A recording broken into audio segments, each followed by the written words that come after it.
What is going on, Colts Nation? Welcome back to another episode of Bring the Juice. Guys, we're reacting to some potential trade news, some potential rumors going around, and some other things that are also being said about some former Bengals players that could potentially be coming our way. But we wanted to share this with you guys first and foremost. Ian Rappaport posting that Bengals defensive captain and leading tackler Germaine Pratt has requested a trade out of Cincinnati. Obviously, Cincinnati has been devoting resources to keep their offensive core together, and Pratt was close to DC Lou Anarumo, who is now with the Indianapolis Colts.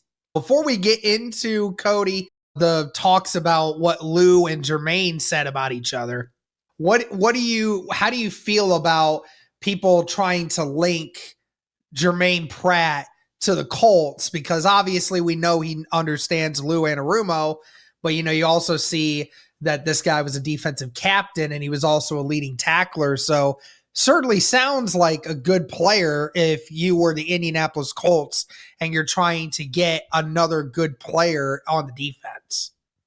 Yeah, and I guess when I kind of look at this, I say, number one, he is what is referred to as a green dot guy, which if you're not familiar with that kind of the kind of football talk, basically the idea is he's a guy that understands the defense in and out. He's a guy that Lou feels like he can trust. He's a guy that for the last couple of years, and there's a reason why he's the captain, right? He's one of those guys that you really do feel like knows the ins and outs of your defense. So from that standpoint, Derek, if the Colts were to look, to get him, there is a potential opening here at linebacker that would make some sense potentially for Indianapolis to go after. Like you said, a captain, a guy that, was really high up there in terms of tackles. He knows this defense very, very well. So there is some sense, and there are some actual legitimate connections here. He added also in that they're very close, both Germaine Pratt and Lou Anarumo. So, the fact that, he's requested to trade now, he wants out of Cincinnati. It could make a lot of sense in this transition year from Gus Bradley to Lou Anarumo for him to find some guys that he is very familiar with and also are familiar with his defense as well. So I do think that would make some sense for the Indianapolis Colts. There wasn't a lot until really from the Cincinnati Bengals defense last year. But, Germaine Pratt, while wasn't fantastic, I think he would be a solid addition to this linebacker core, and that is a need at the end of the day. I think the biggest question that I have, Derek, is it the type of linebacker that you're looking for, right? Because, Germaine Pratt, as many tackles as he gets, you kind of have a similar type of linebacker already on your roster in Zaire Franklin, right? And, he's a guy that was a captain for you last year. He led the NFL in tackles, but the one thing that he really struggled in especially was the coverage. That's kind of been his thing for the last number of years. He hasn't been great in coverage, and the same is true for Pratt. He hasn't been very good in coverage at all. He was actually one of the worst linebackers in coverage in 2024. So I guess my question is, yeah, he has all those things that you talk about. He's a green dot guy, but also, he hasn't been that great in coverage. And I kind of look at that and say, is that a move the Colts want to potentially add here? Or is there a different type of linebacker that they should be looking for? Even though there is a connection, it would make some sense that the Colts went after him because of the connection he has. Or could we see the Colts potentially? Who knows, man? I know Zaire Franklin just signed that new deal, but what if Germaine Pratt kind of takes his spot? I don't know right now. I think everything's fluid with this defense.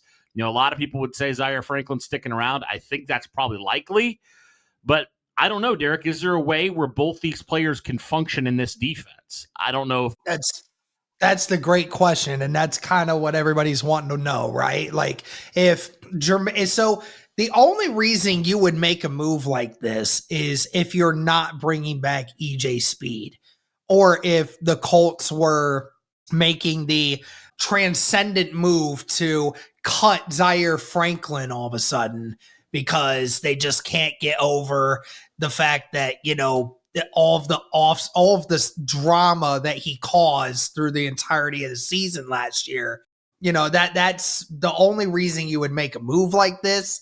But before we talk anymore about the pros and cons of this, let's kind of listen here real quick That's about, I'm sorry for the lack of good video quality. It was Jay Robbins posted this, so shout out to him, but we're just going to listen to this real quick. Can you zoom into it at all?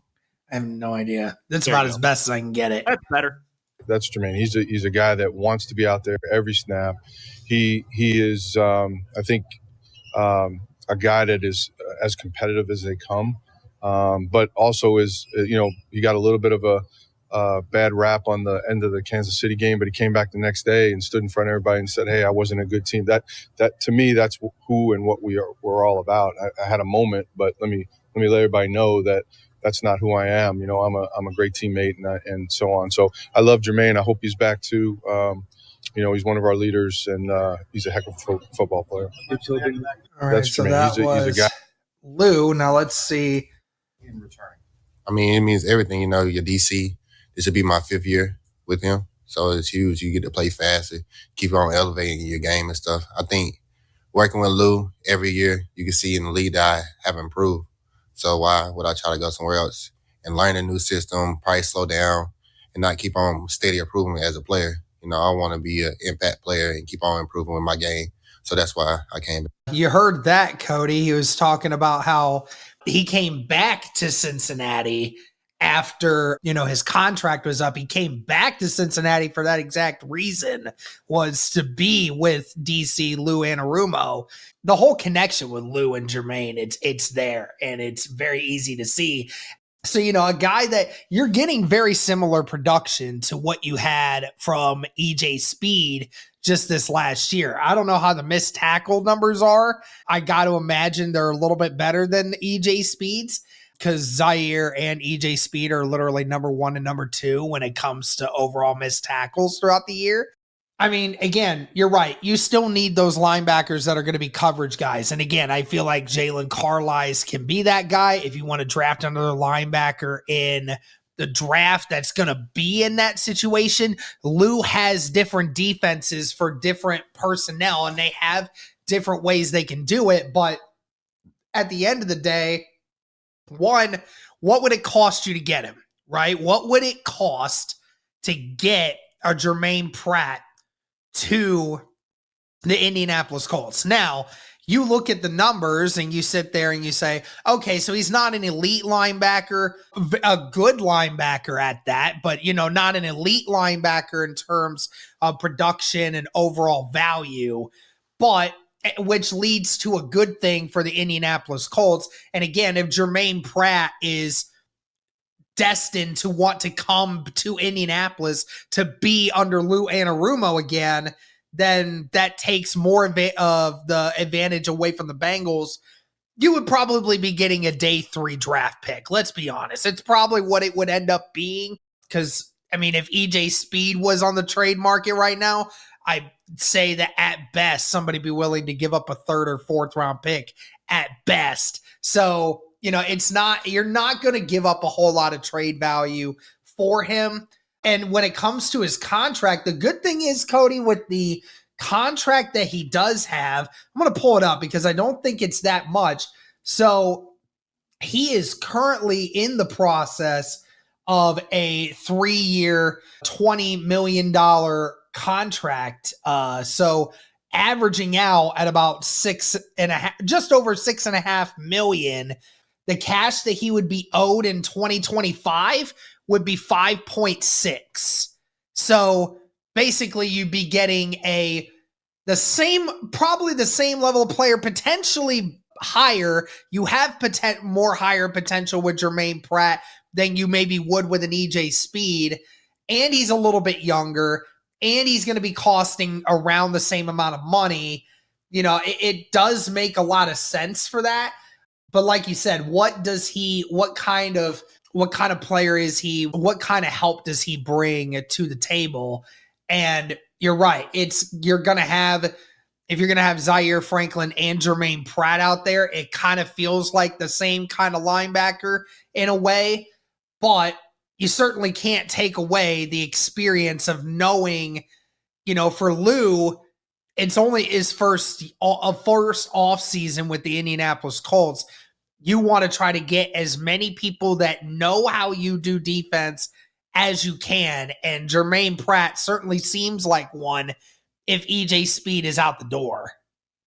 Yeah, I would say this. I don't really want to give away a draft pick for him, even if it is a day 3 pick. He is a cut candidate. So I do think there's a situation where you can bring him in on a relatively cheap deal and you don't have to do a whole lot.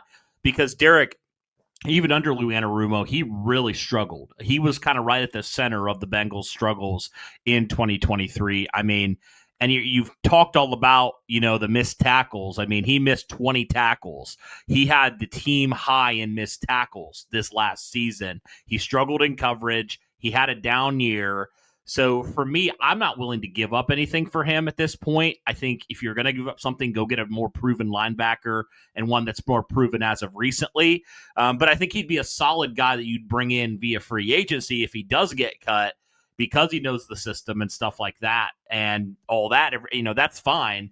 But for me, I look at it and I say, this isn't a guy that's on the up and up. Like, this isn't a player that, in the last couple seasons has been playing some really great football. He's kind of steadily declined the last couple seasons, really since he got that contract extension. It feels like every year he's gotten a little bit worse. And if we're talking about missed tackles, I don't want to go sign another guy who just led the Cincinnati Bengals, who were a terrible defense, who led them in tackles and missed tackles. I don't know if I want to go, pay the bank or really pay anything for this guy in terms of draft capital. So, as much as I think it'd be nice to have him on the roster, I think there's other linebackers that you could be looking to add, that more fill that wheel role, what you're kind of looking for in terms of coverage.